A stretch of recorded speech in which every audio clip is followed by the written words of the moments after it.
Virtual Vanguard Productions. Welcome to Cooking in the Dark, connecting communities through yummy food. Well, I'm blind and often am cooking in the dark. Most folks I know cook in the dark because they don't know where their food comes from.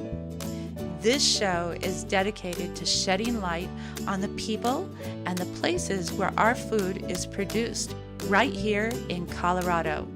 We're going to change the way you think about food, one bite at a time.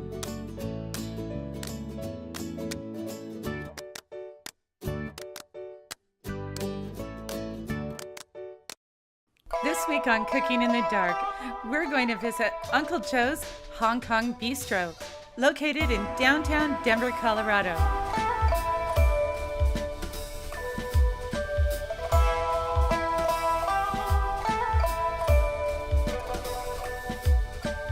I want to thank you, Dennis, for inviting us here to spend time with you this afternoon and enjoy this incredible meal with your family and friends. And you know, really, Uncle Joe's restaurant is so unique and exciting. Tell me a little bit about where your inspiration for Uncle Joe's comes from. I started this as a tribute to my father, who passed away 2 years ago, because he was the ultimate connoisseur of true Hong Kong authentic Chinese food. For years he complained that in America you don't get anything authentic. So with his passing, we thought we'd do something that commemorates his fondness of true Hong Kong food. So we tried to pick, using some Hong Kong formulas that we experimented with in the restaurant in Hong Kong, to learn a few recipes that can be reproduced authentically and easily here in Denver, in my hometown. So that's how this all got started. Wow, that is so beautiful. And what a legacy that your father left, and that, you know, food is the basis for all life, right? And so yes, in his passing, it is art. And in his passing, you continue to celebrate his legacy moving forward. That's delicious and lovely. I want to tell you, Dennis, that I'm so excited to try this food. I feel like I'm on an adventure with you and your family and your friends in Hong Kong. And I feel so welcome and warm here. It really is a pleasant place to be. You know, it's truly a pleasure of somebody that appreciates this with so much cultural background. The reason we do this is because I think culinary art is art. Yes. Right? It's very much a part of all art and culture. The fact that both East and West can sit down and share something uniquely artful. That's right. It's really the purpose of it all. Okay, a toast to great food, great friends. Yes, absolutely. Enjoy. Thank you. Now, I'm going to go behind the scenes with Executive Chef Chris Bennett and learn how to make delicious stir fry.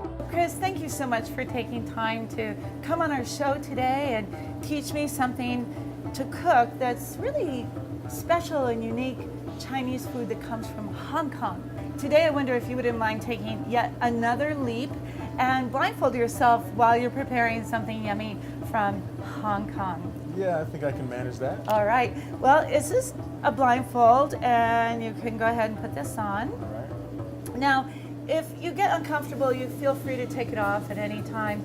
But it's going to be real important for you to tell me exactly what you're doing and all the different kinds of ingredients that are going into the various parts of your face. So we're cooking with Wagyu beef, so it's free range, grass-fed. They don't have any added hormones. The cows have the best upbringing possible to make sure that the marbling is perfect and the flavor is really true to what true beef is supposed to taste like. So what are the ingredients that we're going to be putting together today? We've got this marinade that we've marinated the beef in. Okay. And it consists of apples, pears, ginger, garlic and onions, some oyster sauce, a little bit of soy sauce, and sesame oil. So we'll start off by turning the wok on. Okay. I'm not going to turn it on full blast. Okay. Because the meat's very delicate and sliced really thin, so we don't want to burn it. All right. So let me just get my hand here. I'm going to hold this with you. All right. No, me and you together. Okay, that's great. So then I'm taking my wok spoon and I'm moving it over to the oil to just grab a little bit. Okay, And then careful. not too much. So you can hear it. It heats up real quick. Yeah. So we just put a little bit of oil in there and move it around All to right. get it nice and I like that glazed. sound though. It Yeah. sounds good. So, and then I take the beef and I add it into Look, the. I've already caught my house on fire, so I know what this is about, babe. So, and I try to add the beef onto the side of the wok and let it slide down so it doesn't just shoot hot oil everywhere. And then I just kind of work it around and let it start to cook. You don't want it to caramelize too much. So you let it walk and you can smell the fragrance of. It does. It smells amazing. Right. And you know, it's also interesting that you're putting the oyster sauce with the beef, right? Sure. It's not like you have to have oyster sauce with fish or any kind of shellfish, right? Right. So then I just kind of work the spoon around. Give it a nice little toss. So then I kind of use the wok spoon, the blunt part of it, the base of it, to move it around and kind of break it up so that it, each piece gets nice and cooked. Excellent. Okay. So then what I'll do, I have a little bit of scallions right here. And let's see. Scallions are right here. Scallions are right. No, they're over here. I found them. Here they are. There we go. Oh, see? That's called the blind leading the See, blind. Right?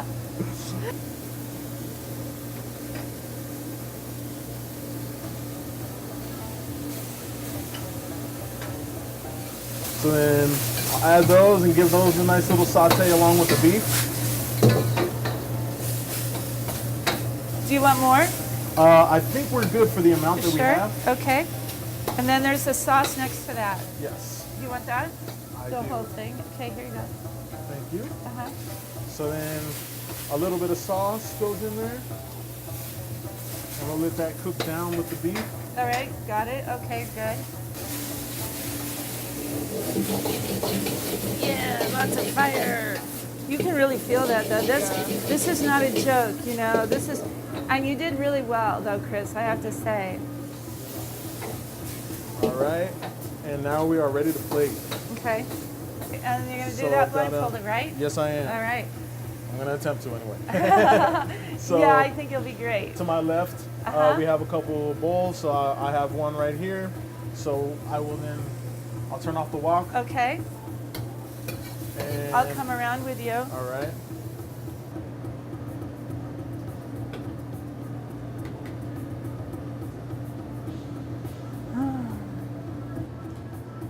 All right, and then we'll top it off with some fresh microgreens. Oh, yummy. I love microgreens. And what kind are these? These are micro sunflowers. Oh, wow. That's great. Sunflowers are my favorite flower. A little bit of that and a little bit of bias cut scallions. Okay. Ooh, so it's fresh and crunchy. Fresh and crunchy. And there we go. Okay. Chef Chris, take off your blindfold. How did you do?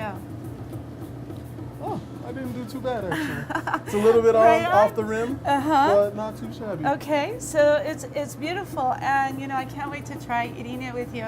Thank you so much for spending time with me today. And Thanks for having even anybody can make yummy food, even if you're blindfolded, right? Even if you're blindfolded. That's right. Thank you so much. Thank I really you. appreciate it. it. Wow, that beef was amazing. So I wanted to go learn more about where this special beef comes from. So we're off to Strasburg, Colorado to meet Brad Buchanan and his grass-fed and finished beef. This is the Flying Bee Bar Ranch in Strasburg, Colorado. We're about 20 miles straight east of Denver International Airport along the Kiowa Creek bottom. And we're about 3,500 acres and we raise grass-fed cattle. What drew us to this place is the landscape. We started out small with 22 pregnant cows that led to 44 head herd. Now I heard about that story, Brad, so why don't you share it? So we did start a little bit accidentally. Charles would take me to cattle auctions on Saturdays. He would drive his pickup truck out and say, jump in, we're going to an auction. And I would go with him, and I sort of learned how the cattle auctions worked, and one day I was at one and there really seemed to be some pretty good deals. And so I bought 22 pregnant mamas and had really not thought that was going to happen, so I called Margaret on the way home to tell her I was coming home with our new small but mighty cow herd. And that Margaret, she's your wife. Margaret's my wife, and she's my 100% partner in this project, and really runs the place. So did she know that she was going to be responsible for your calving operation? She did not know that. Margaret's an animal person, and just has a sixth sense about animals, and just is able to really know what's up with animals. And so immediately was drawn to the cattle through the calving process, and being sort of the midwife for our cows. And she's done that, even though there's now 450 some head of cattle here. She still runs that calving operation. We came into this really not knowing very much at all about the cattle business. And that has been obviously our biggest challenge, but our biggest gift as well, because we've had to figure it out at every step of the way. And that's allowed us to craft exactly how we wanted to build the ranch, understand and develop our own philosophy about what's important about cattle ranching, and not just the cattle, but how we ranch and why we ranch the way we do. And I'm an architect and a planner, and so thinking about this like a land planning project came very naturally, and that led us immediately to running a grass-fed, grass-finished operation, because that's how you take care of the land. Let me ask you for a minute. Explain what you mean in a little more detail, if you don't mind, about grass-fed and grass-finished. So every cow is grass-fed at some point. They're on pasture at some point. But most of the beef that Americans consume every day is grown in a feedlot, and they're fed corn, and in large quantities to get them fat, really fat, faster. And it does. We raise our cattle 100% on pasture, and so they get to weight completely by pasturing on grass. It's better for the pasture, it's better for the planet, it's better for the people who are consuming that beef. What do you mean it's better for the pasture and the grass? So grass needs to be, the bison herds of old, the buffalo herds of old, they would go through in vast numbers and eat all the grass down, and stomp on it and spread those grass seeds and poop all over it and stomp that manure into the soil, and it would create better, healthier grass. But without that pressure, grass doesn't thrive as well. It needs to be mowed, naturally mowed, every year, depending on what your landscape is. The short grass, native grasses of the eastern prairie in Colorado are very fragile. And so we use a mob grazing approach, which puts a lot of cattle in a very small area for a very short period of time. For us out here, that means probably 150 head on 5 acres for no more than 24 hours. What happens next? What's the next step in your process? So it takes 24 to 30 months for a steer or a heifer to get to weight. And we are also very, very focused on animal welfare. And so there are only 2 animal welfare approved slaughter facilities in the state of Colorado. We work one of those, they're in Fort Collins. And they share our passion for how we treat our animals. And it's a very low stress environment, and it's a very instantaneous death that they experience. And it also has to do with the quality of the meat. Cattle that are slaughtered in a high stress experience, the adrenaline is pumping, and you can taste that in meat. I can tell whether an animal was slaughtered in a high stress environment or not. If you could give us a good definition of sustainability and what that means for our planet moving forward, for the 7 billion plus people on the planet. Sustainability is not just about recycling. It's not just about being green. It's about thinking about what it takes to create and sustain a healthy community. What does stability in a community really mean? Whether it's a downtown, close-in neighborhood, or whether it's a rural community, what's sustainability truly mean? And so for us, with our approach and our philosophy for how we ranch, it's all wrapped together into that. We understand that we need to take good care of the land and the grasses and therefore the planet. We understand that we need to take and respect and revere the animals that are on our land. And we understand that we need to be careful and very considerate of and honored by the fact that we get to feed families, that people take our food and bring it to their home. And so we consider that in the quality of the beef and the fact that we have used no steroids, no antibiotics, no growth hormones, none of that ever in our beef. And we try to use this process, our ranching process, and the fact that people buy beef from us and put it on their kitchen table to really create a connection to where their food comes from. And we think that's critically important. People need to understand where their food comes from and to ask questions about how their food was made and what's in their food. How did this urban and rural connection come together for you? I can't imagine doing either one of these jobs without doing the other one. Creating a great city in Denver, helping do my part in crafting a future for Denver, a city that I've been in for over 30 years and love. This experience helps me to understand why that experience is so critically important. The future of the planet lies in our success or failure of how we create and craft our cities of the future.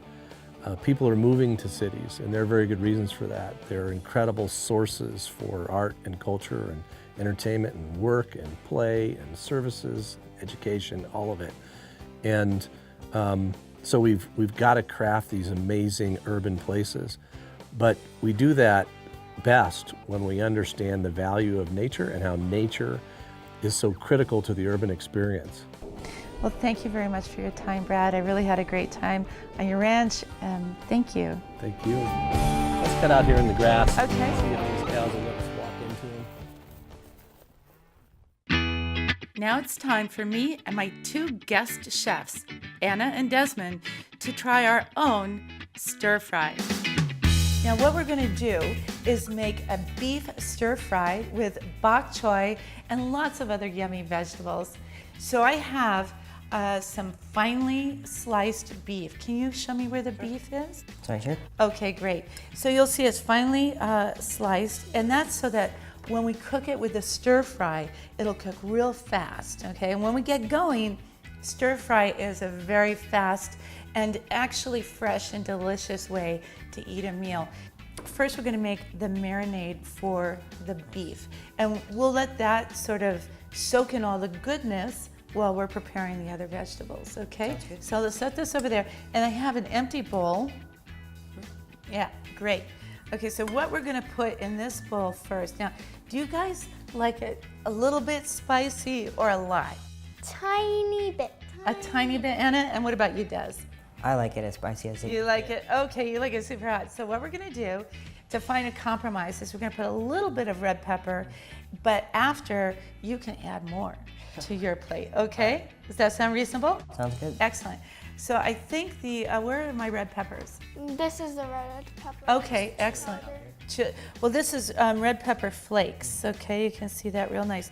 Do you think this pinch is enough?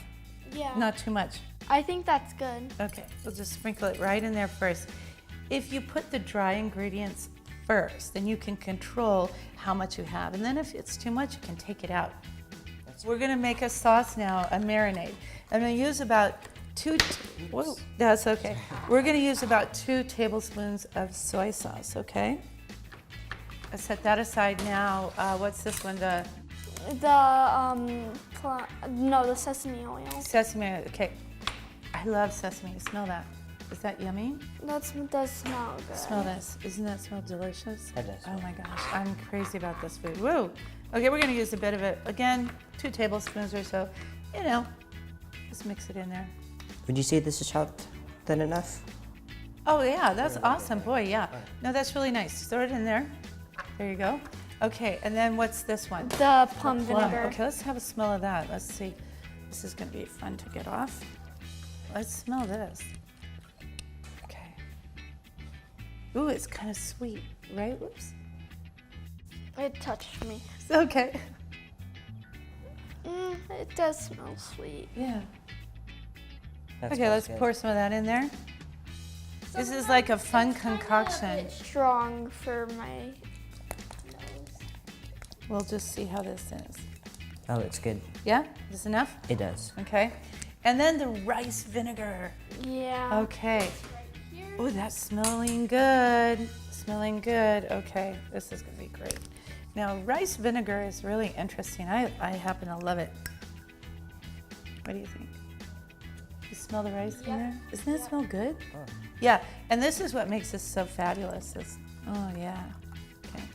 Seems like enough. I like vinegar. I don't know why. Okay, so right. This will be my first time cooking with rice vinegar. All right. Why don't you pour the meat in here? Pop it all in there. Okay. And you can pour the sauce in the meat. Pour about half of it in there.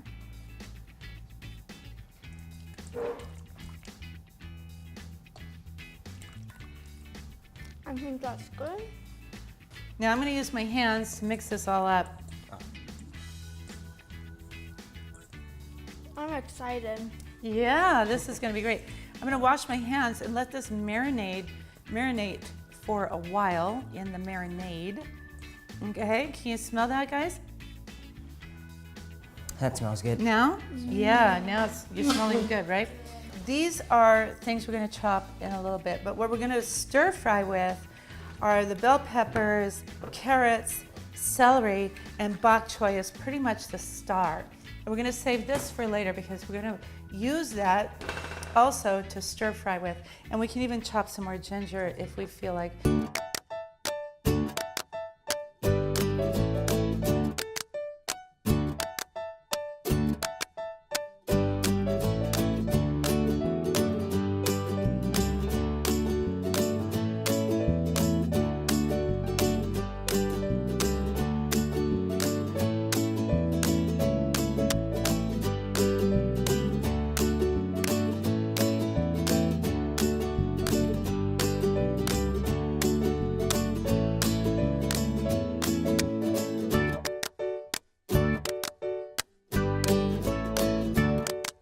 So we're going to start by stir frying the vegetables, and then we're going to put them on a platter. Then we'll stir fry the meat and put them on top of the vegetables, and we'll garnish them with your bean sprouts, cilantro, and if you want fresh ginger, you can add that too, right? So you guys can put whatever you want on there, and the cilantro. Okay, here comes our first batch of vegetables. Here we go. Okay. The vegetables are already getting like brownish around it.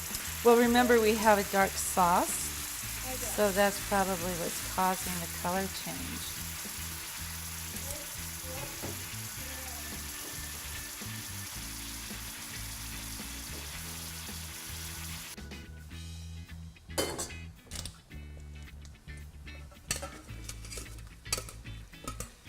Now I'm going to put the beef in, everybody. We'll just leave that there for a little bit, right? Oh, and see how thin these strips are? So it's not going to take very long. Now, this is a feast, right? Oh, wow. I think we have a hit, guys. I think so too. Oh, yeah. I am excited to taste this. Okay. Like really, really excited. Okay. Well, here we are with our gorgeous beef stir fry with bok choy. are we all ready to plate this? Yes. I'm so hungry. I can't wait to dive in. Ladies first, right, Des? Yes. Okay, so let me get a plate, and I will put some on the plate for you, Anna. Let me get some for Des, and let me get a plate for me. 1, 2, 3. Bon appetit.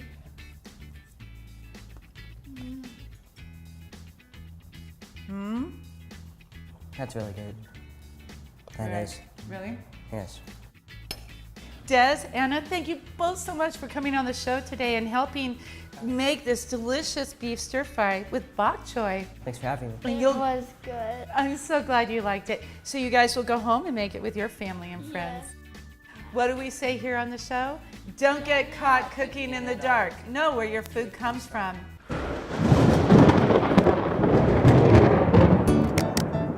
Thank you so much for spending time with us today.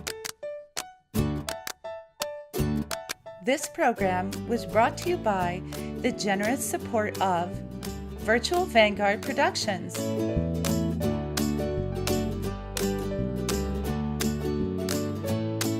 If you'd like more information about cooking in the dark, visit us at cookinginthedark.today or visit us at rockymountainpbs.org.